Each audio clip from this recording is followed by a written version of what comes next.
Hey there. So as Peter said, my name's Ken, and since I'm the first speaker of the day, I'll just say I know nothing. So it can only get better from here. So anyways, I'm going to try and spend the next 20 minutes giving you a very brief update of what Exploits has been up to over the past few years and sort of paving the way or laying the way for the next speaker, from Melissa, that I'm sure will be having a lot more detail and some really great results that Newfound has been getting lately. So we're all adults in this room. It's, as usual, buyer beware. If you have questions, please come talk to me, talk to our CEO, Jeff, who's in the room. But this is a typical cautionary note. So we're located in Gander, about a 3-hour drive down the highway. I'm sure most of the people in this room have been there. Fantastic place to work. But I can tell you, as somebody from away, it blows me away that you have such fantastic scenery and such fantastic outcrop on the coast, and just 500 meters inland, you get the mother of all bogs. But the big thing is, at the end of the day, there's always lots of refreshments around to sort of ease your pain. So we're situated in the Exploit subzone. I'm sure most of the people are aware of the whole plate tectonics theory, and basically, in a nutshell, how a big mother of a conveyor belt was chugging forward about 500 million years ago during the Ordovician and Silurian, and slabbing up lots of sediments that were derived off the coast of where Africa is now, up against the very solid, rigid sort of North American foundation, let's say, and creating lots of mountain building and periods of orogeny. And this is what you see today. The next few slides are just going to give you some examples of the incredible amounts of deformation that is still very easy to see throughout the coastal areas of central Newfoundland. Just think mountain building and incredible amounts of deformation, even at the fine scale. You can see the brim of my hat there, just off to the left side. You get boudinage going on and lots of rip-aparts of veins. And we also have brittle deformation. There's breccia zones formed and long sort of transverse faults. And then you have the good old combo, brittle and ductile deformation. Look at those beautiful kinks and stuff. This is along the sort of the Dog Bay shoreline. You can sort of see my steel toes there for scale.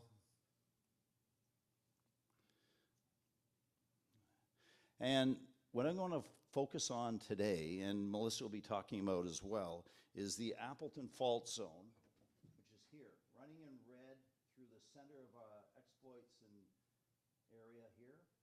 And essentially you're looking at a scarp or a ramp face, and these individual faces represent these parallel faults as they're running here, sort of parallel and butting up in this direction here. This is what it looks like out in the field. This is a very low-lying sort of, I guess you could call it valley, looking across what we believe is the track of the Appleton Fault Zone, looking westwards. And, you know, everybody's lives changed back in late 2019 when Newfound had such fantastic results on their very first hole, and they made the announcement in early January. I mean, look at those numbers; they're just unreal. Almost 93 grams over 19 meters. Everybody that was working in exploration out in the central area of Newfoundland, their sort of lives, everything changed after that, in my opinion. And as you're going to hear from our next speaker, Newfound has never looked back. There are 20 zones and counting. This is from their website, consistently marching sort of northwards. But the key thing here is you can still see the Appleton Fault Zone in slight pale gray running through the center of Newfound's project area. And I'm sure Melissa will talk more on that. You can see the distribution of all their discoveries tracking up to the north-northeast. This is where Exploits sits right in here, and this is what my slides will be sort of focused on in this general area in here. Almost like sort of observations from the north neighbor. This is what the Appleton corridor looks like from the air. This is back in the summer of 2020. At one point, there was well over a dozen drill rigs turning here between ourselves and Newfound and Roger with Lab Gold. Very busy, active area. And again, looking up the Appleton Fault Zone Heading off to the northwest, you can see the slight bend here in the Gander River. That's where sort of the exploits properties would be sitting right about in there for scale. And we were so fortunate back in the September of 22, we were able to, during a staking rush, to acquire some land right in sort of the center of the action. Our bullseye property covers about 1.2 kilometers of that Appleton transect. You can see our sort of our drill zones over the past few years. And again, you can still see sort of the slight depression of the Appleton fault zone as it runs through and then hooks up with the neck of the Gander River there. And yes, it does light up with geophysics. We brought in Simcoe Geoscience over the winter or the Christmas of 22 and ran some walking mag and some VLF. And you can see the fault zone definitely shows up. This might be an area of metal leaching or a shadow, and then these elevated areas in here. Running through there with the hot colors indicating the track of the Appleton fault zone and some of the splays related to it.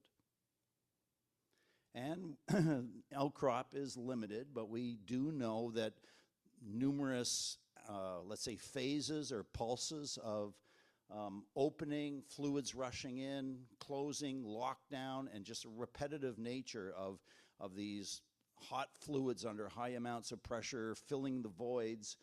We know what was happening to the north of our property, and we know it was certainly happening down in the Keats area to the south of our property, and there's certainly local concentrations of gold, as you can certainly see now in the exposures when Newfoundland was able to open up the Keats zone. So we started drilling in 2023, and we've had 3 or 4 phases of drilling since that time. Admittedly, we're taking baby steps and trying to limit our amounts or our enthusiasms to make sure nothing gets ahead of us and that we're being the most cost effective as we can with our budgets. So these next few slides are just going to be sort of examples, almost like a layup to the slides you're going to see from Melissa following my presentation. So here's, over the next 5 minutes or so, lots of examples of the amount of deformation going on that we're seeing at the core scale. This is all NQ core. So we're seeing ductile deformation in our core. We're certainly seeing brittle deformation. There's some like 2 and 3 millimeter offsets there on late stage faults. We're seeing incredible amounts and different periods of deformation. You can see just on that slide there, you have really tight closures, you have nice open gentle closures, you got boudins of earlier veins that have been stretched and ripped apart. And the veins themselves have been torn up and destroyed. As I said, you know, you have a period of opening as everything is sort of buckling and the fluids rush in and lock down, and then possibly 1,000 or 10,000 years later, there's another movement, and the veins get destroyed, and another series of flows come in and form more veins. And there's a combination. You get brittle and ductile complexities. Look, you can see the original, I guess you could say, the relic bedding or the relic layering, and then offsets, and then these tight closures, almost like kinks. Multiple generations of veining and deformation. But the big thing is, you can, looking at the core, we believe you can put your finger on the Appleton fault zone. That's what you see circled in red there. A lot of really chewed up slates and fine-grained seds. And not far away from that, you start seeing the emplacement of veining. You can see there's about 1.5 meters of well-developed silicious veining in there with some VG where the star is, generating some really nice assays for us. And you've seen this slide before, I'm sure. There's the textures we're getting in our vein sets are very similar to other analogies you see from around the world or just 5 kilometers to the south of us. You can really see the model texture, the multi-phase nature of the veining and the distribution of the visible gold. And it's kind of nice to see, look at, there's some beautiful rip-up glass from the wall rock there and some nice coarse grains of visible gold in one of our holes from Horseshoe. So we've drilled our first campaign at Bullseye on this Horseshoe discovery, And we decided we needed to do something better. So as I guess a shout out to Riaz and DGI, we brought in their technicians and we went down about a dozen of our open holes from 23, and we ran some in situ tests, some sonic and optical tests of the solid wall rock. And we ended up with basically hundreds of values per hole. And we were very fortunate that with the softwares and stuff, our guys like Nick and Brad were able to sort of filter or parse out the, let's say, the ins and out contacts for the different, excuse me, the different veins and the planar nature of the bedding.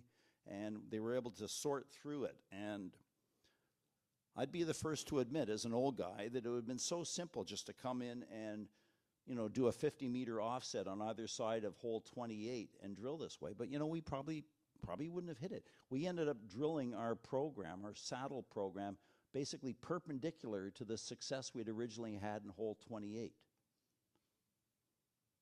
And this is what we got. This is a couple of examples from our press release. Look at those great values. But you can see we're getting individual veins up to 1.5 meters. And then at other sections, other portions of the drilling, they're down to about 10 to 15 centimeters. We are even seeing visible gold in these fine millimeter scale, sort of almost like carbonate filled fractures. But there's no doubt there's great looking numbers there when you see like 21 grams.